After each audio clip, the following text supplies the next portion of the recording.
MP తమ్ముడు వినోద్, సెబాస్టియమ్మ, ఆమె భర్త నరసింహం అండ్ మోక్షానంద బాబా వీళ్ళందరూ సెక్షువల్ హెరాస్మెంట్ అండ్ రేప్ కేసులో ఇన్వాల్వ్ అయిన వాళ్లే. వీళ్ళందరినీ చంపింది ఒక లేడీ కిల్లర్ మనం కన్ఫర్మ్ చేశాం. బట్ ఈ కేసులో మరో కామన్ పాయింట్ ఉంది సార్. ఏంటది?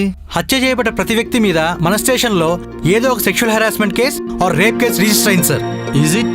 అంతేకాదు సార్, మన స్టేషన్లో కేసు రిజిస్టర్ అయిన 24 గంటల్లోనే ఆ వ్యక్తులంతా చంపబడ్డారు. Very interesting point. ఇదిగో చూడండి, మార్చి 16 ఎంపీ తమ్ముడు వినోద్ తన మనవరాలను రేప్ చేశాడని నర్సన్న కేసు పెట్టాడు. బై నెక్స్ట్ డే ఎంపీ తమ్ముడు చంపబడ్డాడు.